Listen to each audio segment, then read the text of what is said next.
ఆ ఆరుగురు వైసీపీ ఎమ్మెల్యేలు పాల్గొనిపోతున్నారా అంటే అవుననే సమాధానం ఇస్తున్నారు కొంతమంది రాజకీయ విశ్లేషకులు. ఇక ఇదే అంశానికి సంబంధించి మనతో మాట్లాడేందుకు ప్రముఖ రాజకీయ విశ్లేషకులు కృష్ణకుమారి గారు మనతో ఉన్నారు. మేడంతో మాట్లాడదు. మేడం నమస్తే అండి. నమస్తే మేడం, వైసీపీ అధినేత జగన్మోహన్ రెడ్డికి నారా లోకేష్ రూపంలో ఒక బిగ్ షాక్ తగలబోతోందా? యువగలం ముగింపు సభలో ఆ ఆరుగురు వైసీపీ ఎమ్మెల్యేలు పాల్గొనబోతున్నారా అంటే ఏం చెప్తారు మేడం? ఆ మధ్య 40 మంది ఎమ్మెల్యేలు టచ్లో ఉన్నారన్నారు. 40 మంది టచ్లో ఉన్నారు, కానీ ఆరుగురు మాత్రం ఇప్పుడే బయటకు వచ్చేసి ముగింపు సభలోకి వెళ్ళబోతున్నారంటూ కూడా ఒక వార్త ఇప్పుడు సోషల్ మీడియాలో చక్కర్లు కొడుతున్న నేపథ్యంలో నిజంగా ఈ వార్తలో వాస్తవం ఉందా అంటే ఏం చెప్తారు? ఇప్పుడు ఈ లెక్కన ఈ ఆరుగురు ఎమ్మెల్యేలు వచ్చారనుకోండి, జగన్మోహన్ రెడ్డి పరిస్థితి ఏమవుద్దంటే బిగ్ షాక్ కాదు, బిగ్ షాట్ అయింది జగన్మోహన్ రెడ్డికి. ఇప్పుడు పోయినసారి ఇలాంటి వార్తలు వస్తేనే పాపం ఆయన ఉల్లిపాయకిన్ను బంగాళదుంపకి తేడా తెలియని పరిస్థితిలోకి వెళ్ళిపోయాడు. పాపం ఆయన అంత గందరగోళం పడిపోయాడు. ఆయన మంత్రివర్గంలో వాళ్ళు కూడా సీదిరి అప్పలరాజు దగ్గర నుంచి ఇట్లాంటి వాళ్ళందరూ ఏం మాట్లాడుతున్నారో తెలియకోకుండా గందరగోళానికి గురైన పరిస్థితి ఉంది. మరి ఈ పరిస్థితుల్లో ఆరుగురు గనక బహిరంగంగా, అంటే 40 మంది టచ్లో ఉన్నారు తెలుగుదేశానికి అన్నది కూడా ఒక పెద్ద వార్తే. ఇలా ఆరుగురు ఓపెన్గా బయటకు వచ్చి ఆ సభకు వస్తారు అన్నది కూడా ఒక రకంగా పెద్ద వార్తే. ఇప్పుడు సర్వత్రా చర్చనీయాంశంగా మారింది. సర్వత్రా చర్చనీయాంశం. అయితే నాలాంటి వాళ్ళు ఏం కోరుకుంటారంటే, నాలాంటి వాళ్ళే కాదు, ప్రజాస్వామ్యాన్ని గౌరవించే వాళ్ళు ఎవరైనా సరే, చట్టాన్ని గౌరవించే వాళ్ళు ఎవరైనా సరే, అసలు ఈ దూకటాలు ఎందుకండి? అసలు ఎందుకు దూకాలండి? ఏ పార్టీ పచ్చగా ఉంటే ఆ పార్టీలోకి దూకుదాం అనుకునే ఈ రాజకీయ నాయకులతోటి ఈ రాష్ట్రాలకు ఏమన్నా న్యాయం జరుగుతుందా? మంచి జరుగుతుందా? వీళ్ళు వెళ్తుంది వీళ్ళ సొంత ప్రయోజనాల కోసమా, ప్రజల కోసమా? ఎందుకు వీళ్ళు గోడలు దూకాలనుకుంటున్నారు? సరే, దూకితే దూకారు, వస్తే వచ్చారు, కానీ వాళ్ళని మట్టుకు త్రిశంకు స్వర్గంలో ఉంచాలి. నన్ను అడిగితే వాళ్ళకి ఈ పదవులు ఇవ్వకూడదు. ఇన్ని రోజులు ఆ రాజకీయ పార్టీలో నానా గడ్డి గడిసి కోర్టు కేసులు పెట్టించుకుని దెబ్బలు తిని నానా ఆగమైపోయిన వాళ్ళు, ఆర్థికంగా చితికిపోయిన వాళ్ళు, మానసికంగా ఛిద్రమైపోయిన వాళ్ళు చాలామంది తెలుగుదేశం కార్యకర్తలు ఉన్నారు. చాలామంది కష్టాలు పడిన వాళ్ళు ఉన్నారు. వాళ్ళందరికీ మీరు ఏం సమాధానం చెప్తారు? రానివ్వండి, వస్తే సాధారణ సభ్యులుగా చేరమనండి, అందుకు ఇష్టమైతే రమ్మనండి, లేదంటే లేదు.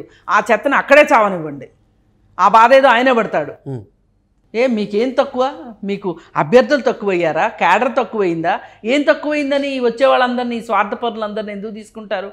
పోయినసారి ఇలా వచ్చిన వాళ్ళని తీసుకునే తెలుగుదేశం తప్పు చేసింది. నన్ను అడిగితే తీసుకోకూడదు. అసలు ఏమాత్రం నికార్సైన రాజకీయాలు చెయ్యాలనుకున్న వాళ్ళు, ఆ రాజకీయ నాయకుడికి నికార్సైన బుద్ధి లేకపోవచ్చు, ఈ తీసుకునే వాళ్ళకు కూడా బుద్ధి ఉండాలంటాను నేను. అది ఇది ఎంత పెద్ద మాట అవనివ్వండి, చిన్న మాట అవనివ్వండి. కానీ అంటే 3 రోజుల క్రితం మేడం చంద్రబాబు గారు కూడా ప్రజా వ్యతిరేకత ఉన్నటువంటి ఎమ్మెల్యేలు వైసీపీ నుంచి మన సైడ్ వచ్చేందుకు ప్రయత్నం చేస్తున్నారు, వాళ్ళు మనకెందుకు, అసలు ఆ పార్టీకే అవసరం లేని వాళ్ళు మనకెందుకు అన్నట్లుగా కూడా కొన్ని వ్యాఖ్యలు చేశారు. ఈ నేపథ్యంలో మరి ఈ 6 ఎమ్మెల్యేలను ఎందుకు తీసుకుంటారు, ఎందుకు వెళ్తారు అంటే ఏం చెప్తారు? వస్తే వచ్చారు, వాళ్ళకి మటుకు టిక్కెట్లు ఇవ్వడానికి వీల్లేదు. అప్పుడే ప్రజలకి అసలు మా గురించి ఆలోచించే ఒక ప్రతిపక్షం ఉంది, ఈ ప్రతిపక్షాన్ని అధికార పక్షంలోకి తీసుకొద్దాం అనుకుంటారు. ఇప్పుడు ఆ పార్టీలోంచి వచ్చిన వాళ్ళు ఈ పార్టీలోనే ఉన్నారు అంటే, ఈ పార్టీ కూడా అధికారంలోకి వచ్చింది అనుకోండి, అదే పరిపాలన కదా ఇచ్చేది. ఈ మాత్రం ఆలోచించరు ప్రజలు అని అనుకుంటారు వీళ్ళు. కానీ ప్రజలు ఎంత స్పష్టంగా ఆలోచిస్తారో, ఎంత సునిశ్చితంగా ఆలోచిస్తారో మీకు తెలంగాణ ఎలక్షన్స్ చూపించినాయి. ఇప్పుడు హైదరాబాద్ చుట్టుపక్కల రంగారెడ్డి జిల్లా ఓటర్లు ఒక రకంగా స్పందించారు, ఊర్లలో ఓటర్లు ఒక రకంగా స్పందించారు. తేడా గమనించారు కదా? ఎవరి ఆలోచన విధానం వాళ్ళకు ఉంది. అట్లాగే ఆంధ్రప్రదేశ్లో మాత్రం ఆలోచించే వాళ్ళు ఉండరా? అసలు మీకు ఎందుకండి? ఆ ఎద్దు మంచిదైతే ఆ ఊర్లోనే అమ్ముడయ్యేది, ఈ ఊరు ఎందుకు రావాలి? వాళ్ళని అక్కడే ఉండనివ్వండి. లేదు అనుకుంటే వచ్చి సాధారణ సభ్యుల్లాగా చేరాల్సిందే, కానీ వాళ్ళకి టికెట్లు ఇవ్వకూడదు. ఇది ప్రాథమిక సూత్రం రాజకీయాల్లో. ఇది ఈ సాంప్రదాయాన్ని కొనసాగించండి. ఇప్పుడు పార్టీ ఫిరాయింపుల చట్టం వచ్చింది మనకి. పార్టీ ఫిరాయింపుల చట్టం వస్తే దానిలో ఏమి లొసుగులు ఉన్నాయా అని వెతికి ఇవన్నీ చేస్తుంది ఎవరు? రాజకీయ పార్టీలే. వీళ్ళ స్వార్థమే అలా చేయిస్తుంది. ఒక చట్టం వచ్చిందంటే చట్టాన్ని మీరు కూడా గౌరవించకపోతే సామాన్య ప్రజలు ఎట్లా గౌరవిస్తారు? అసలు ఒక పార్టీలో పోటీ చేసి గెలిచి కొన్నాళ్ళు ఉన్న తర్వాత రాజీనామా చేసి మళ్ళీ ఎలక్షన్కి వచ్చి మళ్ళీ పోటీ చేసి మళ్ళీ గెలవడమో ఓడిపోవడమో జరగటమో అనేది అసలు ఎట్టి పరిస్థితుల్లో ఒప్పుకోవటానికే వీల్లేదు. ఇది కూడా ఈ విధానము కరెక్ట్ కాదు. ఇలా ఎలక్షన్లు వచ్చిన సందర్భంలో ఆ పార్టీ నుంచి ఈ పార్టీకి గోడలు దొక్కటం ఇవన్నీ కూడా కాదు. ఏది ఏమైనప్పటికీ ఒక సంతోషకరమైన విషయం ఏంటి అంటే ఈ మొత్తం హోల్ అండ్ సోల్ దీంట్లో ఆ పార్టీకి మనుగడ తగ్గుతుంది, పలుకుబడి తగ్గుతుంది, అక్కడ ఉంటే ఆ పార్టీ ప్రతిష్ట మసకబారినందువల్ల మన ప్రతిష్ట కూడా మసకబారుతుందేమో అనే ఒక భయంతోటో లేకపోతే ఒక రకమైన ఆలోచనతోనో కొంతమంది అటు నుంచి ఇటు వస్తున్నారు అంటే ఎంతో కొంత అక్కడ బలం తగ్గుతుందనే అర్థం. ఇది రాజకీయంగా చంద్రబాబు నాయుడికి ఉపయోగపడే విషయం. ఓకే, ఇలా రాజకీయంగా ఉపయోగించుకోవాల్సిందే తప్పితే దీన్ని అంటే ఎప్పుడైనా ఎత్తుగడలో వ్యూహాలు అనేవి ఏ రాజకీయ పార్టీ చేసినా ఎదురు పార్టీ ఏం చేస్తుందనేది చూసే చేస్తారు. మేనిఫెస్టోలు ప్రజల కోసం చేస్తారు, కానీ ఈ వ్యూహాలు ఎత్తుగడలు మట్టుకు మన పార్టీని బలపరుచుకోవాలనే ఉద్దేశంతో మనకి ప్రజల్లో పలుకుబడి పెంచుకోవడం కోసమే, ఓట్ల కోసమే ఆ పార్టీని దెబ్బతీస్తేనే కదా మనం ముందుకొచ్చేది. దెబ్బతీయడానికి ఇట్లాంటివి పనికొస్తాయేమో కానీ ఇవి ప్రజలకు ఉపయోగపడే విషయాలు అయితే కాదు. మనం ప్రజల కోసమే ఆలోచించాలి. ఇది నా ఉద్దేశం.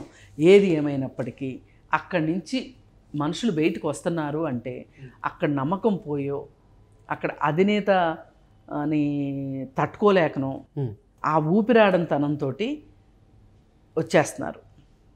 ఇది ఒక రకంగా తెలుగుదేశానికి బలం. కానీ ఈ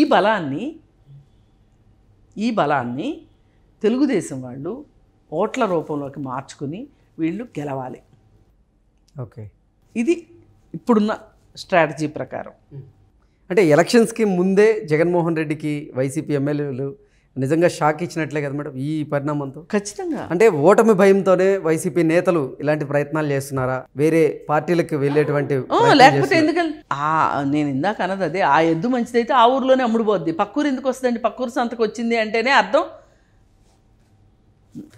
అంతే. ఇప్పుడు ఆ పార్టీలో నుంచి ఎందుకు వస్తున్నాడు? ఆ పార్టీ అధినేత నచ్చక అతను వస్తున్నాడు. అసలు ఈ మనిషి కరెక్ట్గా ఉండి అధినేత కరెక్ట్గా ఉంటే ఎందుకు బయటకు వస్తారు? అసలు వచ్చే పరిస్థితులు ఉన్నాయి అక్కడ. దాన్ని బట్టే ఇప్పుడు చాలామంది చెప్తూ ఉంటారు కదా, ఎవరిని కలవడు, ఆయన కలవాలనుకుంటేనే కలుస్తాడు, వీళ్ళు కలవాలంటే. ఇప్పుడు కేసీఆర్ పరిస్థితి అదే కదా.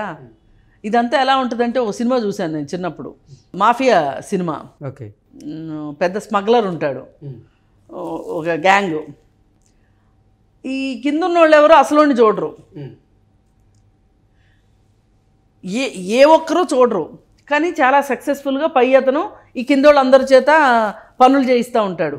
అట్లాగే అంటే మళ్ళీ ఆయన మాట్లాడాలనుకున్నప్పుడు మటుకు పిలుస్తాడు వీళ్ళని, పిలిచి అడుదిరిగి కూర్చుంటాడు, ఓ టోపీ పెట్టుకొని అడుదిరిగి కూర్చుని వీళ్ళతో మాట్లాడి పంపించేస్తుంటాడు. అట్లా ఉంది కదా ఈ ఇద్దరు పరిస్థితి, బాబాయ్ అబ్బాయిల పరిస్థితి. మరి ఇలా ఉన్నప్పుడు దీన్ని ఎంతమంది ఆమోదిస్తారు? రాజకీయ నాయకులు ఆమోదించలేరు. ఇలా ఉంటాడు అని అనుకోక వెళ్ళుండొచ్చు, బయటకు వచ్చేసి ఉండొచ్చు. కానీ ఏది ఏమైనా ఈ పార్టీలో దెబ్బలు తిన్న వాళ్ళకి, కష్టాలు పడ్డ వాళ్ళకి తెలుగుదేశం పార్టీ అండగా ఉందా? Okay, okay madam, thank you.